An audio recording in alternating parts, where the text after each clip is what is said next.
Hello there, heroes. I'm the Orange Ranger. Before I begin this Beast Morphers 2.0 recap video, there's a little experiment that Kaizoku actually wanted me to do on screen for everybody to see. It was something about my reviewer's energy and my connection to the morphing grid. I don't really know. Kaizoku, do you want to explain? Gladly. I was saying that since we've reached the end of reviewing another season of Power Rangers, your reviewer's energy is at a peak. I've been researching ways to channel that energy through your specific connection to the morphing grid. That could modify your uniform in a way that would more personally reflect your connection to the grid rather than something more tangential. Well, I mean, that sounds pretty good to me. Let's give it a try. Activate Beast Power.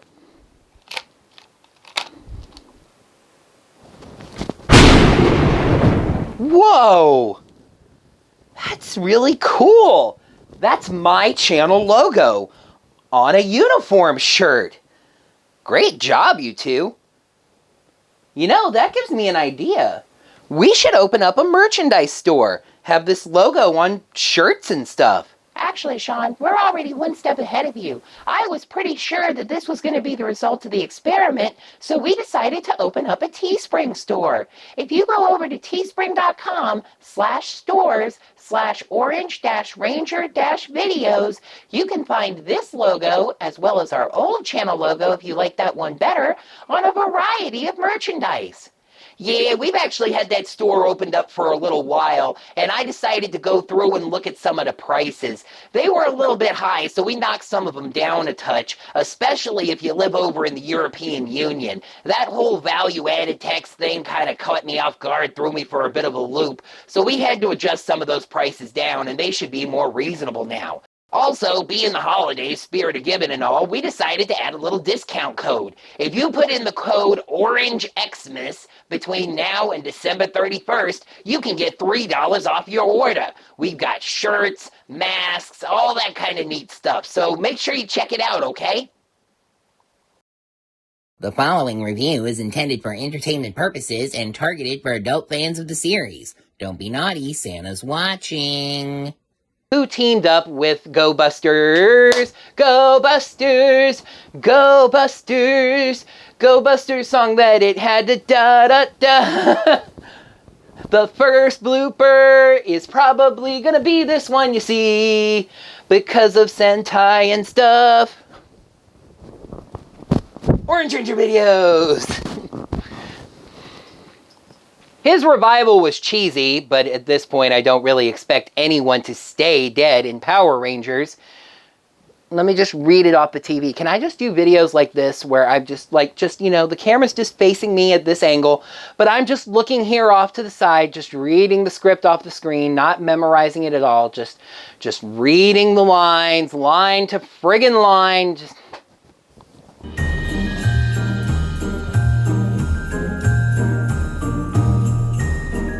Hello there, heroes! I'm the Ornament Ranger, and welcome to the recap of Power Rangers Beast Morphers 2.0, or as they called it, Season 2.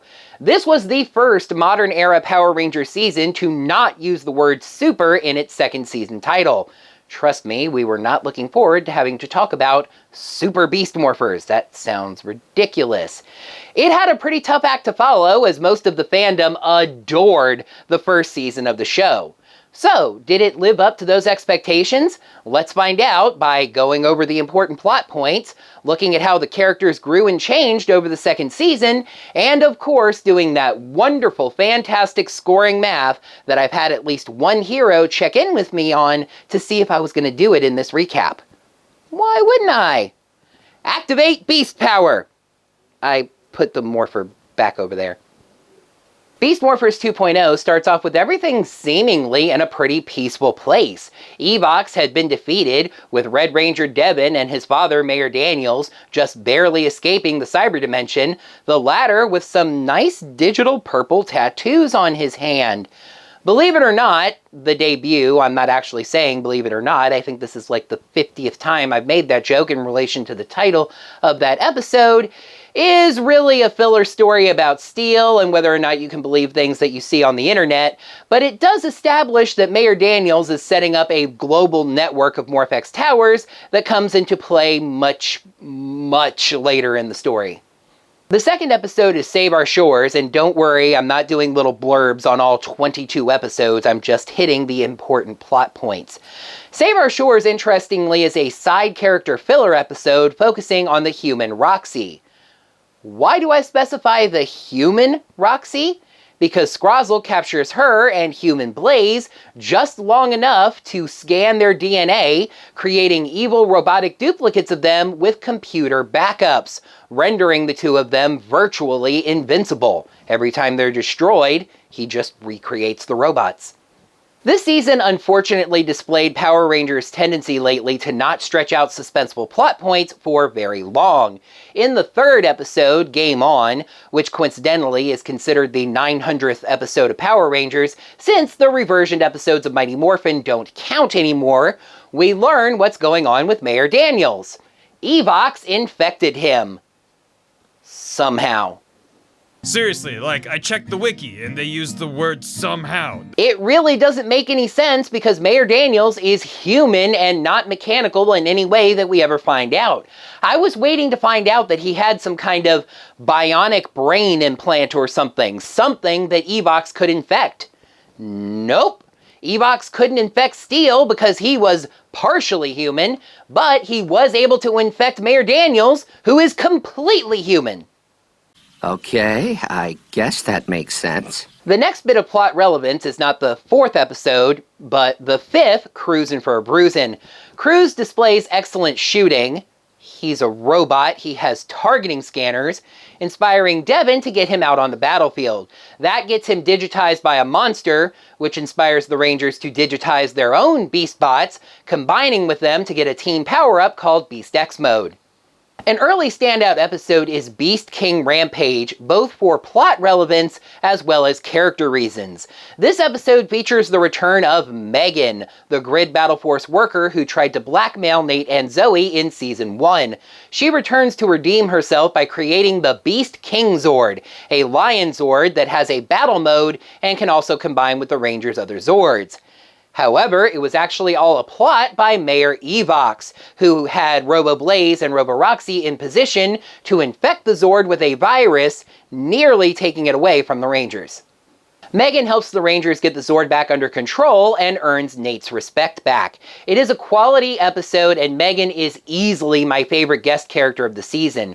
It did go against my stated desire during Season 1 that Megan not be redeemed, that a human character be allowed to be a bad person just because they're a bad person, but the way they did it changed my mind. The show goes into its annual hiatus with Secret Struggle, another episode that has a pretty important plot point and a pretty decent character story as well. Nate and Zoe's feelings for each other are exposed by Steel. He doesn't actually tell anyone when he finds out, but his efforts to get them together backfire, leading to one of the plot points that I actually really didn't like.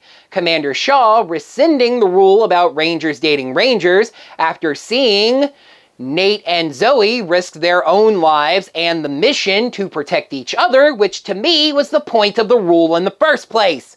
The actual major plot point of the episode is that the bad guys fail to get Mayor Evox the Morphex that he needs in order to maintain the Mayor Daniels disguise, and he transforms back in front of the Rangers, revealing the secret. The show returns with the Evox snare, a pretty decent episode where Nate figures out a way to freeze Evox until they can get the two of them separated, but Devin objects to the plan because freezing Mayor Daniels probably wouldn't be all that good for his human body. It lays the very first hint of things to come down the road as Devin contacts Dr. K from the RPM dimension. She's not able to offer any help personally, but does offer a bit of advice to check into other Power Rangers dimension, the Dino Charge dimension, with the split emitters, which are able to successfully separate Evox and Daniels. What comes next is something exceedingly rare, if not the very first time, in the Power Rangers Nickelodeon 22 episodes a season era. A 5-episode arc. I think that some people consider this a two-parter followed by a three-parter, but I'm going to explain why it's actually a five-part arc. It's not a five-part episode like Green with Evil, they don't use part 1, part 2, etc., but it's ongoing plot. Intruder Alert and The Greater Good feature Captain Chaku, an intergalactic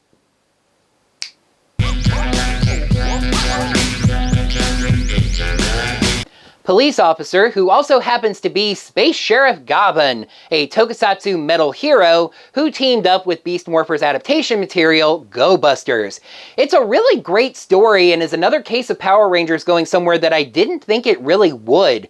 It's strongly implied that Chaku underwent bionic enhancement, essentially Borg assimilation, to become the armored police officer, losing his humanity. The Rangers are able to grant Chaku his humanity back by using one of their morphing machines and replacing his mechanical parts with more of his human DNA. It's a strong hint to something coming at the end of the season, especially the part. But another element of this carried on much more strongly to the next part of the arc. The main antagonist in this arc was Ryjack, a weapons collector. One of his weapons was the Reanimizer gun, a gun that could revive anyone just by shooting something that they touched. He revived Snide, a main side villain from the Dino Charge season, to be the primary side villain of the arc, as well as Vargoyle far more temporarily. That element leads into the latter arc, the three-parter that I alluded to earlier. Finders Keepers brings the Beast Morpher Rangers into contact with the Dino Charge Rangers when Zoe captures Keeper, thinking he was an enemy, and accidentally delivers him into their enemy's hands. More on that later.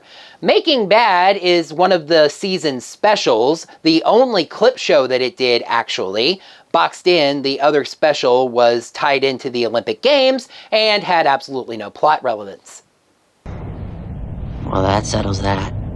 It's just another thing in this season that makes it feel like an anniversary season, even though it's actually not. The villains go through Ryjack's weapons collection looking for another villain to revive, as Scrozzle shows redubbed clips from their seasons to show their credentials. They end up deciding to revive Goldar from Mighty Morphin Power Rangers, using the power of some stolen diamonds to power him up into Goldar Maximus. This leads to Grid Connection, the event episode of the entire season. This episode adapts a Sentai movie that saw the 3 dinosaur-themed Sentai team up with the Go Busters. Here, Devin is hit by a meteor containing the Tyrannosaurus Power Coin for reasons that are never explained besides the Grid did it. This enables him to summon Jason, the Mighty Morphin Red Ranger, who lives in the same dimension he does, to help the Beast Morphers and the Dino Charge Rangers beat all of the bad guys, especially by summoning the other Mighty Morphin Power Rangers, as well as the Dino Thunder Rangers. It was an amazing episode of Power Rangers, and even I got into the team-up spirit by reviewing it alongside Estee, my fellow South Floridian Power Rangers content creator.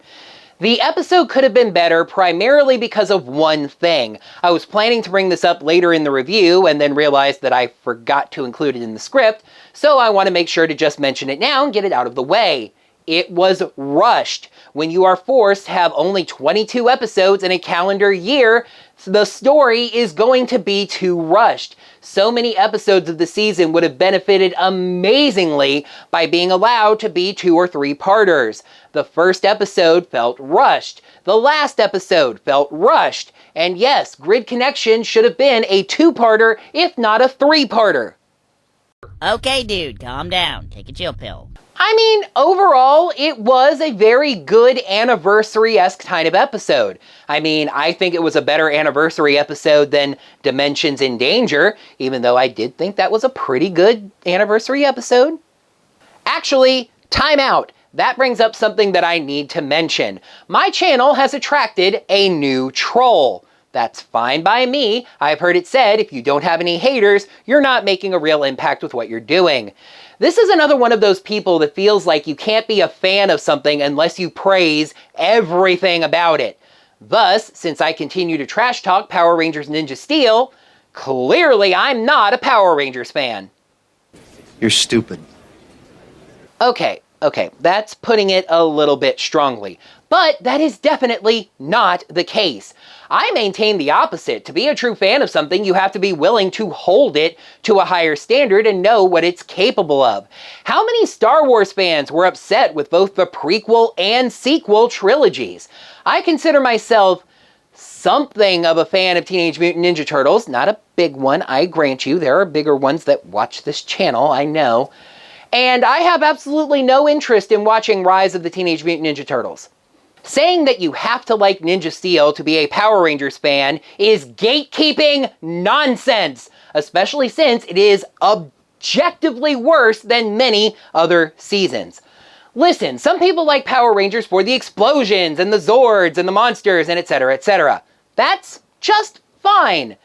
I happen to like Power Rangers when it has quality writing, character development, and interesting plots. You know, those things that Beast Morphers delivered and Ninja Steel did not.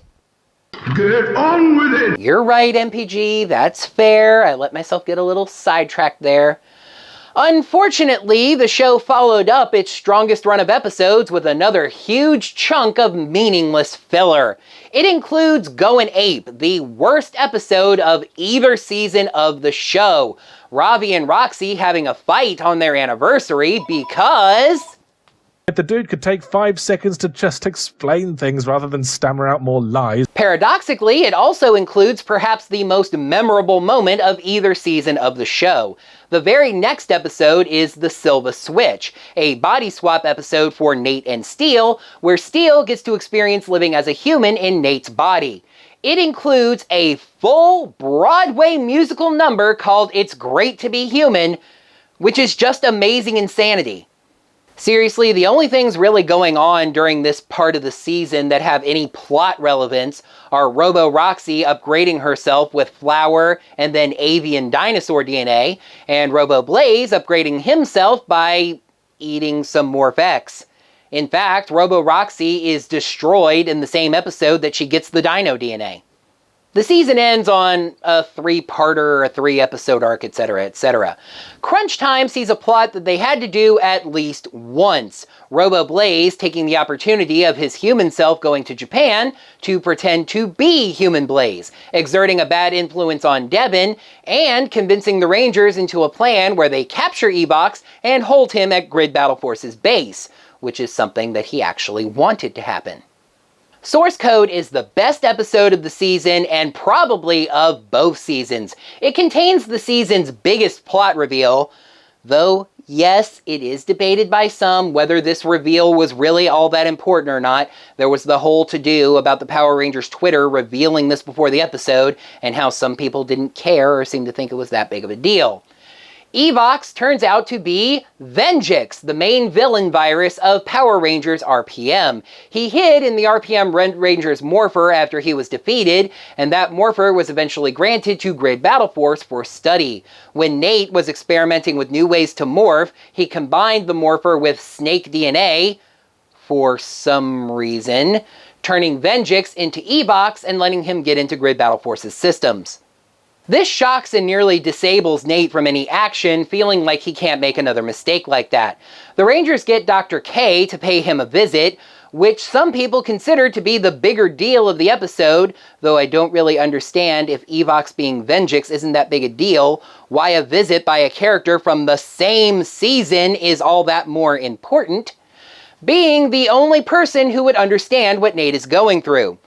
Actually worse, Nate accidentally revived a virus that has caused a little bit of havoc and some stress for his friends. Dr. K actually purposefully created a virus that killed millions of people in her dimension. The season and series finale is Evox Unleashed, which, as I said in my very recent review of the episode, feels just kind of like the natural conclusion of the story. Evox's plan from the very start, remember how I mentioned that earlier, was creating enough Morphex towers around the world to have lots of taps into the grid to funnel grid energy to him at Grid Battle Force's Morphex Tower number 1. The The tower and he presumably transform into a giant robot, which the Rangers are just barely able to defeat with their Zords, channeling Morph-X through their own bodies, which really should have hurt them, I would think, to infuse their attacks with human DNA somehow, which Venjix, Evox, cannot handle. The series ends 1 year later with a time skip in the finale. Devin is now the commander of Grid Battle Force, for some reason, with Shaw promoted to general. Steel, who, by the by, was killed by Venjix but then revived by the Grid and made human, see, just like Chaku, is now an action movie star. Nate and Zoe are still working at Grid Battle Force, working on alternative energy sources. Ravi, all we really know about Ravi is that he's still working on his painting and has now gotten his mother into it. We know even less about Blaze and Roxy. Blaze is Steel's stunt double, and Roxy is modeling for her boyfriend. The show ends with everyone dancing to a reprise of It's Great to Be Human, celebrating Steel's first human body birthday. Since I did a recap for Season 1 of Beast Morphers, moving into the characters, I really just want to talk about their development this season. Where else to start but with Devin, the Red Ranger? Devin really doesn't have any development this season if you think about it. He did have a pretty good moment in Game On, finally a pretty decent Power Rangers video game episode, where he donated the prize money he won in a gaming tournament to his opponent, who had cheated in desperation to try to get money for her brother's surgery. I'm on record as not liking that ending very much, but let's go ahead and call that Devin's high point. Devin's low point is definitely crunch time. By this point, Devin has been this team's Red Ranger for most of 2 seasons. He knows how this team operates and the best way to lead them. But Blaze comes in and gives him one little speech, and suddenly he's willing to change everything up and crack down on his robot buddy Cruz because it's real now? Bleh. Zoe, the Yellow Ranger, I think it's a little stronger and more confident in Season 2, but it's pretty subtle, and sadly most of her development is tied to her relationship with Nate. I can't decide between a pair of low points for Zoe. One of them is the episode's Secret Struggle, where she paints the no Ranger dating rule as illogical and senseless, and then goes right out and proves why it existed, flying off the handle, and then spinning the handle, fighting monsters unmorphed with the spin saber, just to protect Nate. Pair that with Finders Keepers, where she manages to track down Ryjack's ship and defies orders to not enter it alone. She finds Keeper and captures him with a device that she knew would subvert his free will. This is Geneva Convention violating stuff here, folks. It's pure mind control. And it was low-key offensive to see a Ranger lower themselves to that. Zoe's high point, sadly enough, comes during that big chunk of filler near the end of the season that probably lost a lot of viewers' interest. Fossil Frenzy sees Zoe accidentally destroy a fossil that would have gotten her brother a scholarship. She fixes this situation impulsively but strongly and within character by climbing a dangerous mountain that her brother was actually injured climbing to get him another. Sure, that allowed Robo-Roxy to find the fossil and get more DNA to upgrade herself with, but it's the thought. Ravi, the Blue Ranger, is an incredible afterthought this season. Spoiling my method of writing this video a little bit, I was looking through the episode summaries of this season on Wikipedia and searching for the characters' names to try and remember their high points and their low points. Searching for Ravi's name, I found it 4 times on the list, and 3 of them were in a single episode. The other episode is absolutely his low point, so I guess that makes this his high point. The episode Artist Anonymous. Ravi paints a mural on a wall in the city anonymously since his mother doesn't approve of hobbies like art. After this allows Evox to nearly pull off a plan where a monster pretends to be Kelson Henderson pretending to be a French artist that would paint an explosive mural on the side of Grid Battle Force. Ravi confesses to his mother about his artwork and she of course loves him for whatever he loves doing. Yeah, I've already mentioned Robbie's low point. It's the episode Goin' Ape. I really blame Roxy more for their fight, but his offense at her accusation is almost equally to blame for the disagreement between them. It's a point that gets responded to with, there wouldn't be a story otherwise, but if he just takes 1 second to explain the situation, there's no fight. Funny little side note of the method I just mentioned about searching characters' names in the episode list. When I searched for Nate, I got a couple of extra results. Because Wikipedia is having one of its regular drives where it would like users to Nate. Moving right along. Interestingly enough, Nate's low and high points are pretty easy to decide, as Nate gets all of 2 episodes of character-specific focus. Otherwise, he's really pulled between Zoe and Steele, the other half of 2 relationships, one romantic and one familial. I'm going to say that Nate's high point is the episode Golden Opportunity, an episode I otherwise really wasn't all that high on. Nate's parents return, wanting to move him to South America with them, and we get some nice emotion from Nate as he's torn between finally reuniting with his parents and helping the Rangers. Conversely, an episode that I was really high on but consider to be Nate's low point is Source Code. Like I said, what Nate did does not hold a candle to what Dr. K did. And as a scientist, Nate should really understand that experiments are sometimes going to have terrible, unexpected consequences. Dr. K willingly created a computer virus to try to take down Alphabet Soup and then lost control of it. Nate was trying to invent a new way to morph and accidentally revived a virus he didn't know was in the morpher. And now the heart of the team, the Silver Ranger, Steele. Steele's high point is perhaps the easiest of the Rangers to identify. The Silver Switch, It's Great to Be Human. It's not just that it was a really fun Broadway number, it just really strongly demonstrated Steele's thirst to be human. That also had an impact on Nate's character, as he didn't realize how strong that desire was. Steele's low point, I'm sorry, was his ending in Ebox Unleashed. His revival was cheesy, but at this point I don't really expect anyone to stay dead on Power Rangers. His turning human didn't really make any sense. Sure, the grid is capable of doing that, I guess, but how was a question I really would have liked answered. At least have the Silver Swirls go over to the morphing machine that Nate specifically said could do that if it had enough energy. Also, as I've seen some people point out, Jamie Linehan's Steele voice just didn't look right coming out of the actor that was chosen to play Human Steele. I'm not really going to dignify Ben and Betty with formal high points and low points like I think I did last time.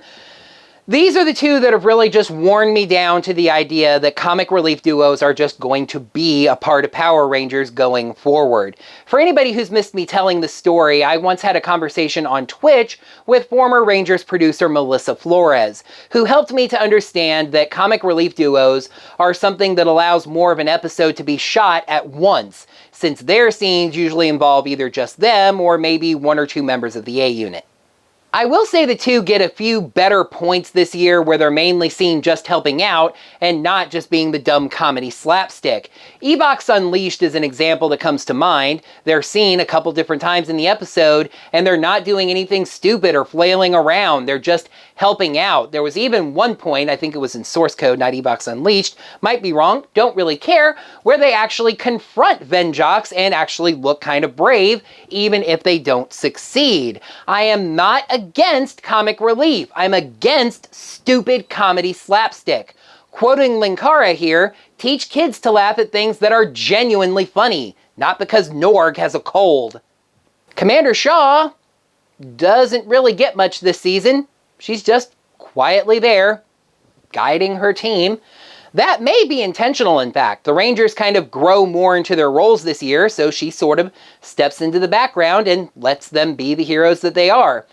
Seriously, the only down point I can actually think of for her is Secret Struggle, where she Aladdins, to coin a term, the rule about Rangers dating Rangers after being presented evidence of why that rule was necessary.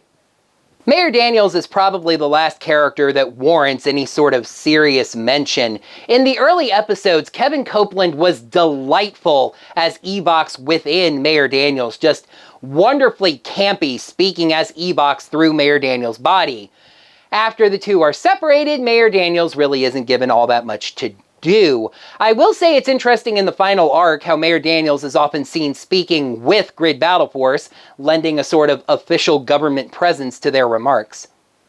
Okay, well, I guess I'll mention my low-key crush from this series, a character that the credits only ever named as Technician. The fandom started referring to her as Joanne after the Power Rangers Twitter tweeted that that was her name.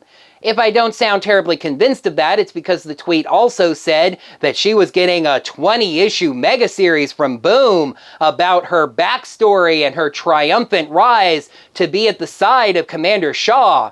Clearly a sarcastic response to people like me who were wanting this character that we see in like every episode to have, you know, a name and maybe a little tiny bit of backstory. The plot? Check. The characters? Done. All that's left is those decimals, those numbers, shades thrown all around the place. That's right, it's time to crack open the books and do that fun scoring math. So, digging into the numbers for this season was actually very eye-opening. Coming into things right now, fresh off the great last 3 episodes of the season, I was pretty high on Beast Morphers 2.0. But math can enhance the memory. My scores locked into place my feelings on each episode, which reveals what Beast Morphers 2.0 really is. Last season, 3 episodes of Beast Morphers 1.0 scored a 5, forcing me to disqualify the first episode and part of the final arc to find a winner. This time, and really this fact surprised me more than any other, only 1 episode managed a perfect score. That would be Source Code, the penultimate episode. A great episode exploring Nate's angst over the accidental creation of Evox, and an amazing performance by Olivia Tennant reprising Dr. K. But to the yin must come the yang, to the cream must come the cheese. The worst episode of 2.0 is just as clear as it was with 1.0, but without the defense of having been a forced holiday special. Goin' Ape is a terrible filler episode, with 100% forced drama between Ravi and Roxy that would have been over in 3 seconds if they would just listen to each other. Before I get to the overall conclusion, I had some interesting takeaways from these scores. Look at this chunk of episodes in the middle of this season. Episodes 9, 10, 11, 12, 22, and 13 are nearly perfect, averaging 4.1 shades out of 5. This is admittedly the Chaku Dino arc, plus 1 episode right before it that was strong, but what a run! But then we see 2.0's fatal flaw. There are 2 chunks of episodes that were not great. Episodes 2, 3, 4, 5, 6, 7, 21, and 8, an 8-episode stretch, averaged 2.8 shades. It is a big hunk of meaningless filler that did very little to push the plot forward. Then after we get past the Chaku Dino stuff, more filler! Episodes 14 through 18, no need to list them off to include their out-of-sequence special episodes, are worse than that, averaging just 2.4 shades. And that leads us to this. Beast Morphers 2.0 scored 74 of the available 110 shades, a 67% mark that would rank it as a high D. Compare this to 1.0, which got 86.5 of its 110 shades, a 78% mark. I think equating the average makes this look a little better. 2.0 basically scored out to a 3.36 out of 5, while 1.0 averaged out to a 3.93 out of 5. Those numbers seem similar, but their closeness to the next numbers holds meaning. 1.0 was nearly a 4. 2.0 was nearly a 3. And a 3 is where I think I'm going to stand on Beast Morphers 2.0, rating it out at a C overall. A good season with some pretty fantastic episodes, but that just spent too much time spinning its wheels with meaningless filler before getting to the point. Only 9 of Beast Morphers 2.0's 22 episodes hold any significant meaning to the plot. The show can do better than that. I really did mean what I said about being surprised by the math for this season. I did the numbers and I said, wait, really? 67%? 74 out of 110? Maybe that's actually a success of this season. It really does manage to distract you from all the filler. It holds up source code and grid connection and Evox Unleashed and goes, look, what an amazingly epic season this was, while trying to push Going Ape and the Blame Game and Golden Opportunity under the bookcase so we don't see. I still maintain that Beast Morphers taken as a whole is top 10 material. It was a fantastic adaptation, and when it was good, it was riveting. Sure, it had some stinkers, but it was never Ninja Steel levels of bad. Oh no, there's more fuel for my Ninja Steel loving troll. Let sunglasses descend from the sky as I tell you to deal with it. 2.0 just suffered from too many stretches where it was just spinning its wheels, just adapting episodes of the Sentai and waiting to get to the good parts. It starts off, it's waiting to get to grid connection, and then it's waiting to get to the finale. And that is going to put a ribbon on Power Rangers Beast Morphers, the 6th and 7th seasons of Power Rangers that I have reviewed. Heroes, I say it a lot, but thank you so much for taking the journey with me. It's so nice to get comments appreciating my opinions or even anticipating my opinions. It can feel weirdly egotistical to be a reviewer on the internet. Who's gonna care what I think of Power Rangers? But apparently I've done a good enough job of some well-constructed takes and some nice timely comedy to be entertaining whether the seasons are good or bad. Heroes, once again, thanks for being there.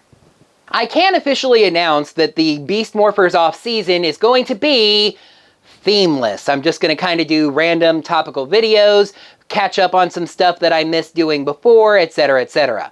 I will say that I'm going to do either a video or a series of videos on Ranger Liz's 12 Days of series. For people who are unaware, Ranger Liz for a little while now at Christmas time has been doing the 12 Days of series, where she comes up with 12 topics related to various tokusatsu properties for you to pick your favorites of one each day. This year she's done 12 Days of Power Rangers, 12 Days of Super Sentai, and 12 Days of Kamen Rider. So make sure to check that out over on her Twitter at Ranger_Liz. Other than that, like I said, it's just going to be little topical videos, maybe some stuff that's fallen through the gaps here and there, etc., etc. I will say that some people were suggesting other shows that I could review during the off-season, stuff like Kamen Rider Dragon Knight, or maybe a Sentai like Kira Major. I will remind you that the off-season is significantly shorter than the hiatuses, so I definitely wouldn't be able to do all of it, and I don't like doing incomplete things like that. I really save reviewing shows for the hiatuses since I have a lot more time to get that done. I will also say that for those of you who have been asking about my re-uploads of Hyperforce and Ninja Steel reviews, I am still working on those videos. However, due to satellite data limits, I'm kind of limited on how many of those I can actually re-upload each month. I promise you it is a project that I am working on, and we're going to get it caught back up, don't worry. That is going to conclude the Power Rangers Beast Morphers 2.0 season recap. Thank you all so much as always for watching. And again, heroes, thank you for sticking with me through this entire season, the 7th that I have completed as a reviewer. Now that the video's done, you can let me know what you thought of this season, as well as my review of it, down in the comments below. While you're down there, make sure you smack that thumbs up button and let me know that you enjoyed this video. Until next time, heroes, as we move into the Beast Morphers off-season, may the power protect you. If you go over to teespring.com/stores/orange-ranger-/ if you head over to www.teespring.com/ I just want to do teespring.com. Actually, Sean, we're already one step ahead of you. If you go over to teespring.com/stores/orange, actually, Sean, we're already one step ahead of you. we decided to add a little, with Red Ranger Devin and his father Mayor Daniels just barely escaping the cyber dimension. With Devin, I told you you'd be back in like 5 minutes. Just important little plot point. Important little plot points. Steel doesn't actually fart. A tokusatsu metal hero who teamed up with Beast Morphers adaptation material, Go Busters. It's strongly implied that Captain Chaku underwent bionic enhancement. It's strongly implied. The Rangers are able to grant Chaku his humanity back. The source code is probably the best episode of the season, and source code is the best episode of the season and probably of both seasons. Though I don't really understand if Evox being Steel, who by the by was killed by Venjox. I didn't really mention that just now, but I did mention it in my review, so if you watched that, you already knew. Or if you watched the episode, you already knew. And yeah! With Shaw promoted to General. Nate and Zoe now work at what? Steel, who by the by was killed by Venjox. When I start doing the take before I know what it says, then revived by the Grid, is now an action movie star. The series ends 1 year later with a time skip in the final... Wow. The series ends... The show... It's a point that is answered with there wouldn't be... No, wait. Yeah. His offense at her accusation is really something, isn't it? As he gets too... Like I said, Dr. K is a mentor. Like I mentioned in my review of it, Nate accidentally... Like I was saying, Nate really... Gosh dang it! Conversely, an episode that I'm really high on, but consider Nate's low point, is the episode Source Code. Like I said, sometimes experiments are going to have terrible, unexpected... It's not just that it was a really fun, poppy Broadway number, it also really... His revival was cheesy, but then again... Please just end me. All that's left is the other thing.